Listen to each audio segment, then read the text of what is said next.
نعرہ تحقیق، نعرہ حیدری۔ ایک نظر ڈالی بکمال کر دیا کیونکہ وہ سلوک کی منازل تھی۔ یہ بیت برکت نہیں تھی بلکہ بیت سلوک تھی۔ بیت سلوک وہ ہوتی ہے کہ پیر و مرشد کے ساتھ بیعت کی جائے، پھر پیر و مرشد ایک دم نگاہ کرم کر دے اور اس نگاہ سے بندے کے جو ہے وہ درجات اس قدر کمال تک پہنچ جائے۔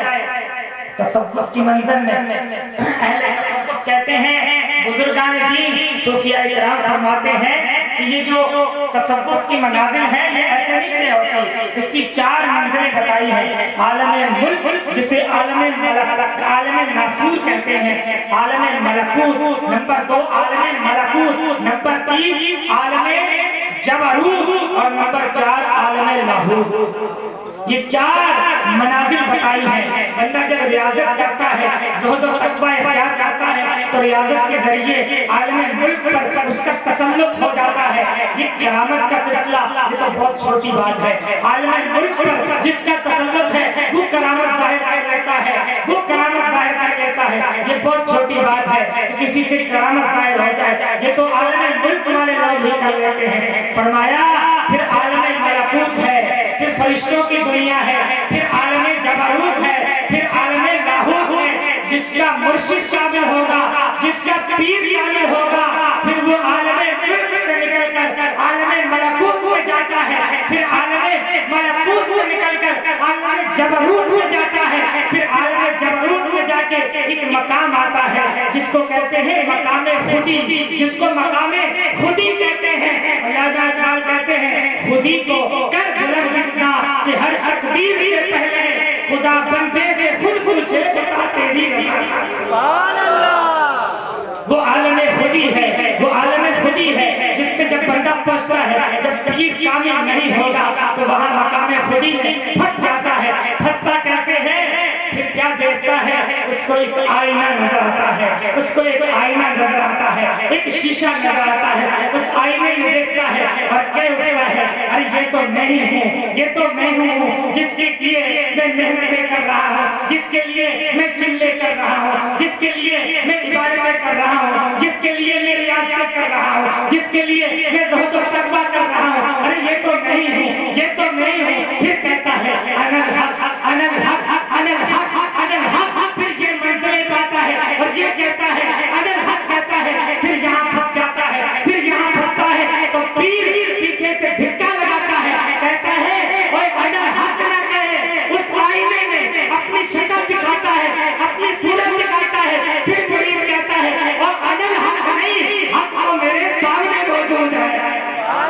حق میں نہیں ہوں، حق تو ہے۔ بس جب تو میں بدلتی ہے پھر خالق کائنات کے جلوے نمودار ہوتے ہیں، پھر مقام خودی سے نکل کر مقام لاہوت کی طرف جاتا ہے، پھر مقام خودی سے نکل کر مقام لاہوت کی طرف جاتا ہے، پھر وہ آگے کی منازل طے کرتا ہے۔ پھر جب یہ ساری منازلیں طے کر لیتا ہے پھر طے کر کے پھر واپس آتا ہے، پھر مقام عبدیت پر فائز ہوتا ہے، پھر مقام عبدیت چلا جاتا ہے۔ جب مقام عبدیت پر فائز ہوتا ہے پھر شریعت اور طریقت کو لے کے چلتا ہے۔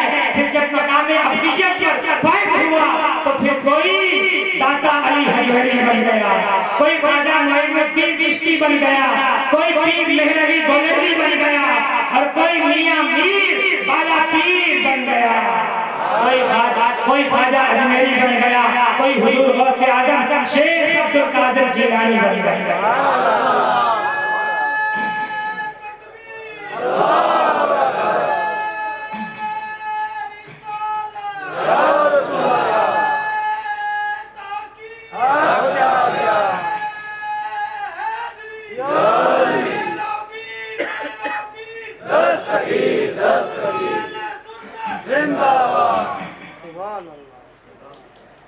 مقام خودی سے مقام لاہوت اور مقام لاہوت سے پھر مقام عبدیت کی طرف آتا ہے۔ اگر پیر کامل نہیں ہوتا، اگر مرشد نہیں ہوتا تو پھر پھنستا یوں ہے، سب کچھ مل جاتا ہے لیکن پھنس جاتا ہے۔ وہ پھنستا یوں ہے کہ وہ جو مقام خودی آتا ہے اس اس مقام خوبی میں پہنچ جاتا ہے، پھر وہاں سے آگے جانا اس کے لیے بہت مشکل ہو جاتا ہے، اور پھر اللہ چاہے تو عطا کر بھی دیتا ہے، اور اس کے بعد بھی رب کائنات اپنے ولیوں کی ڈیوٹی لگاتا ہے، حکم جاری فرماتا ہے۔ ایک بزرگ ہے جن کا نام ہے حضرت بابا توکل رحمۃ اللہ علیہ، بہت بڑے بزرگ ہیں، اور ان کے بارے میں آتا ہے کہ ان کو ایک الف سے، قرآن مجید میں جو الف ہے نا، ایک الف سے اللہ تعالیٰ نے مقام ہدایت عطا فرمایا، ایک الف سے ریاضت کی، اور اس ریاضت کرنے سے رب کائنات نے انہیں مقام ہدایت عطا فرما دیا۔ چھوٹا سا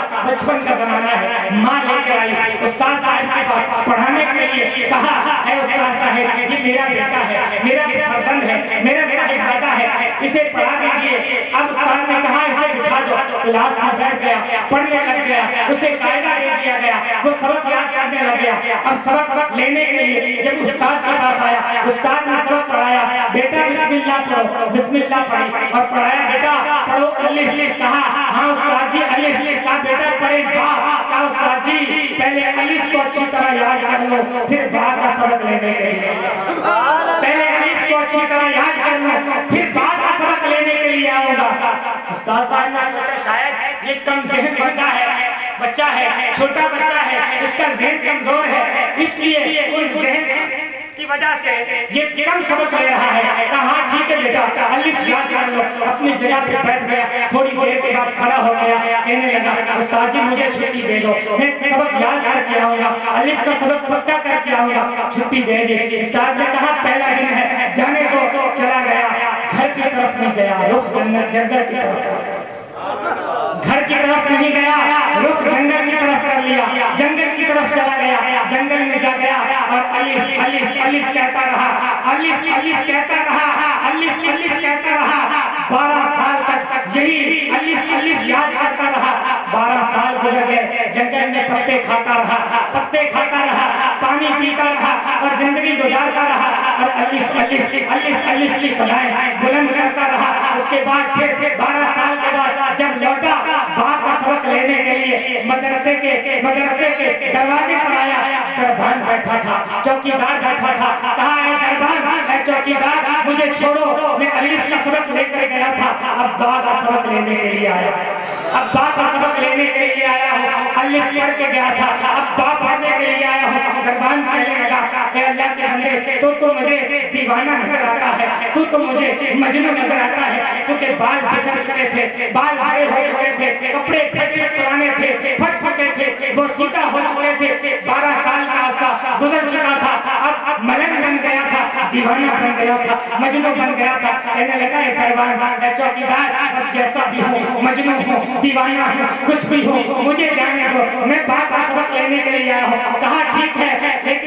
لیکن جب پڑھائی کا وقت شروع ہوگا پھر جانے دوں گا، اب تو استاد صاحب سو رہے ہیں، آرام میں ہیں۔ کہا نہیں، پھر میرے پاس وقت نہیں ہوگا، پھر میرے پاس وقت نہیں ہوگا، اب میں لے کر جاؤں گا۔ کہا اگر استاد صاحب کو اٹھائیں گے تو یہ اچھی بات نہیں، استاد صاحب سو رہے ہیں، کہا تم نہیں اٹھاؤ، میں اٹھا لیتا ہوں۔ کہا تم کیسے اٹھاؤ گے؟ دربار نے کہا تم کیسے اٹھاؤ گے؟ کہا میں اٹھاتا ہوں۔ بس دیوار کی طرف اشارہ کیا، اس بلڈنگ کی طرف، اس عمارت کی طرف اشارہ کیا اور کہا الف، عمارت دو ٹوٹے ہو گئی، 2 حصوں میں بٹ گئی، 2 ٹوٹوں میں تقسیم ہو گئی، ایک زلزلہ سا آ گیا، استاد صاحب بھی اٹھ گئے، بچے بھی آ گئے، کہا کیا ہو گیا؟ دربار میں سارا ماجرا، ساری کہانی سنا ڈالی۔ وہ کہنے لگا یہ مجنون ہے، یہ بیان آدمی ہے، یہ درویش آدمی ہے، اس نے فقط ایک الف کہا ہے، اس عمارت کو 2 ٹکڑے کر دیا ہے۔ پھر اسی مجنون نے کہا الف، عمارت پھر جڑ گئی، عمارت پھر اسی جگہ پر آ گئی۔ استاد صاحب نے کہا بیٹا تم کون ہو، کہاں سے آئے ہو؟ کہنے لگے میں وہی توکل ہوں، میں وہی تمہارا شاگرد ہوں جس کو آپ نے الف کہہ کے چھٹی دے دی تھی۔ میں الف یاد کرتا رہا، الف پڑھتا رہا، جنگلوں میں گھومتا رہا، 12 سال الف کا سبق یاد کیا ہے۔ جب کا یاد ہو گیا ہے تب با کا سبق لینے کے لیے آیا، جب پکا یاد ہو گیا ہے تب با کا سبق لینے کے لیے آیا ہوں۔ آپ نے فرمایا، استاد صاحب نے کہا وہ بھی کبا کمال پہ، کہا بیٹا اب الف کا سبق تم نے اس قدر پکا کر لیا ہے کہ با پڑھنے کی حاجت نہیں، اللہ نے تجھے ہر قسم سے علوم سے نواز دیا، رب کائنات نے تمہیں نواز دیا ہے، اب جاؤ اب تم پاس ہو چکے ہو۔ جب پاس ہو کے مدرسے سے گھر کی طرف لوٹا، گھر میں دیکھا ماں رو رو کے نابینا ہو چکی تھی، ایک بیٹا تھا جو آنکھوں سے اوجھل ہو گیا، جو گم ہو گیا، 12 سال ماں روتی رہی، رو رو کے آنکھیں دے بیٹھی تھی، کہنے لگا امی جان تیرا بیٹا آیا ہے، توکل آیا ہے۔ ماں کہنے لگی بیٹا میں کیسے پہچانوں تو میرا بیٹا ہے، میں کیسے پہچانوں تو میرا فرزند ہے، میں تو آنکھوں سے نابینا ہو چکی ہوں۔ تو اس وقت اس بزرگ نے کیا کیا، پھر وہی الف پڑھا، ماں کی آنکھیں آ گئی۔ جب آنکھیں آئی ماں نے اپنے فرزند کو دیکھا، زیارت کی، دیکھ لیا۔ اس کے بعد حضرت خضر علیہ السلام نامودار ہو گئے۔ حضرت خضر علیہ السلام نے حضرت توکل رحمۃ اللہ علیہ کا بازو پکڑا اور فرمایا کہ آپ خدا کی قدرت میں اس طریقے سے خلل اندازی نہیں کرو، نظام قدرت میں اس قدر خلل اندازی نہیں کرو، بلکہ آؤ میں تمہیں ایک ایسے پیر کے پاس لے کے جاتا ہوں، ایک ایسی کامل شخصیت کے پاس لے کے جاتا ہوں، اس کے مرید ہو جاؤ اور اب اس کے تابع چلنا پڑے گا۔ کیوں کہ وہ شخص ہے جو مقام خودی سے بھی آگے بڑھ کے مقام لاہوت میں جا کے پھر مقام عبدیت کے فائد ہو کے شریعت اور طریقے کو ساتھ لے کے اپنے مریدین بنا رہا ہے۔ آؤ اس کے مرید ہو جاؤ، اس کے مرید ہو جاؤ گے پھر کبھی بھی بھٹکو گے نہیں، پوری زندگی اسی طرح اللہ تعالیٰ کے فرمانبردار اور محبوب بنتے بنتے رہو۔ پھر آپ رحمت اللہ تعالیٰ علیہ کو حضرت خضر علیہ السلام اس وقت جو شریعت اور طریقت کو لے کے پیر صاحب چل رہے تھے اس کے پاس گئے اور ان کا مرید کر دیا، اور پھر اسی طریقے سے آپ نے زندگی بسر کی۔ تو میں عرض کر رہا تھا کہ مقام عبدیت، اور یہ مقام یہ فقیری ایسے نہیں ملتی، یہ فقیری ایسے نہیں ملتی، بلکہ یہ فقیری کس طرح ملتی ہے، یہ جو ہم کہتے ہیں نا کہ جنگلوں میں گئے ہمارے بزرگ پتے کھائے، یہ حقیقت ہے، یہ حقیقت ہے۔ آج ہم نے وہ اس راستے کو چھوڑ دیا ہے، وہ سلوک والا راستہ وہ بہت مشکل راستہ ہے، وہ محبت والا راستہ وہ بہت مشکل راستہ ہے، وہ عشق رسول اور عشق خدا والا راستہ وہ بہت مشکل راستہ ہے۔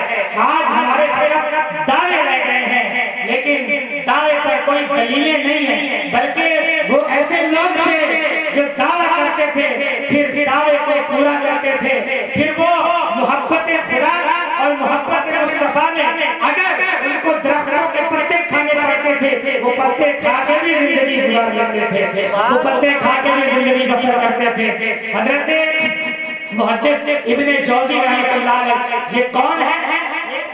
ابن جوزی یہ وہ محدث ہیں جن کو اس قدر حدیثیں یاد تھی اور اس قدر معلومات رکھنے والے شخص تھے کہ اس وقت کے اتنے محدث بہت زیادہ محدث تھے، ان پر یہ فخر اور ناز کیا کرتے تھے، اور یہ وہ محدث ہیں جو حضور غوث اعظم کے درس قرآن اور درس حدیث میں بیٹھا کرتے تھے۔ حضور غوث اعظم کے زمانے کے ہیں، حضور غوث اعظم کے مجلس میں گئے، حضور غوث اعظم نے ایک آیت کی تفسیر بیان کی تو محدث ابن جوزی کہتے ہیں ہاں یہ تو میں بھی جانتا ہوں، دوسری تفسیر بیان کی کہا یہ تو میں بھی جانتا ہوں، تیسری بیان کی کہا یہ تو میں بھی جانتا ہوں، اس طرح آپ نے 12 تفسیریں بیان کی، آپ نے کہا یہ تو میں بھی جانتا ہوں۔ یعنی ایک آیت کی تفسیر ہوتی ہے اور مختلف حدیثیں لا کے مختلف انداز سے تفسیر کی جاتی ہے۔ 12 تفسیریں شیخ عبد القادر جیلانی نے کی تو محدث ابن جوزی کہتے ہیں یہ میں بھی جانتا ہوں، یہ مجھے بھی معلوم ہے، یہ دل کے معاملے ہیں، دل میں سوچ رہے ہیں، کہہ رہے ہیں اور اپنے ساتھیوں سے کہہ رہے ہیں یہ مجھے پتا ہے، یہ مجھے پتا ہے۔